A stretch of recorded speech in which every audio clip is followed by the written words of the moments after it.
Hello everyone, তোমরা সবাই কেমন আছো? আমি অল্প অল্প ভালো আছি। তো দেখো, তোমাদের দাদাভাই আমার জন্য চুড়ি নিয়ে এসছে। তো সেগুলো পরেই আমি পুজো করেছি আজকে, আর মেহেন্দিও পরে নিয়েছি সকাল সকাল। তো দেখো, এখন আমি পুজো করছি। আমার শরীরটা ভীষণই খারাপ, তবুও ইচ্ছে করলো তাই করলাম। তো অনেকক্ষণ ধরে বসেছিলাম ওইখানে। প্রথমে তো দাঁড়িয়েই ছিলাম, তো আমি আর পারছিলাম না দাঁড়িয়ে থাকতে, তো বসে পড়েছিলাম। আর এতটাই ভিড় পড়েছিল যে এক এক করে সবাই পুজো দিচ্ছিলো বলে ভিড় হয়ে গেছিলো। তো আমি বললাম যে দুজন করে না দিলে হবে না, লাইন দিয়ে বাইরে কতক্ষণ দাঁড়িয়ে থাকবে মানুষ।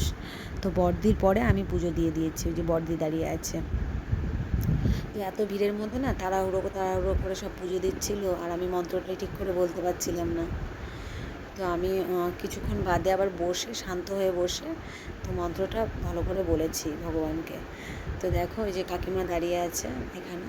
আর আজকে তো আমি একদমই সবুজ চুড়ি, সবুজ শাড়ি পরে, একদম ঠাকুরের প্রিয় কালার যেটা সবুজ, তো আমি তা পরেই ঠাকুরের কাছে গেছি পুজো দিতে।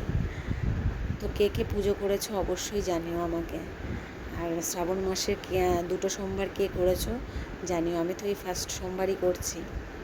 তো আমি এখানে ঠাকুরকে একটু প্রণাম করে নিচ্ছি, কারণ আগে তো ভিড়ের জন্য আমি ভালো করে নমস্কার করতে পারিনি। তো চলো, জানি না আর কটা সোমবার করতে পারবো, শরীর আদৌ ভালো থাকবে নাকি। তো আমার ভিডিও কেমন লাগলো অবশ্যই জানিও। আর লাস্টে একবার বলে যেও হর হর মহাদেব। চলো, লাইক কমেন্ট আর আমার পেজটাকে ফলো করে দিও।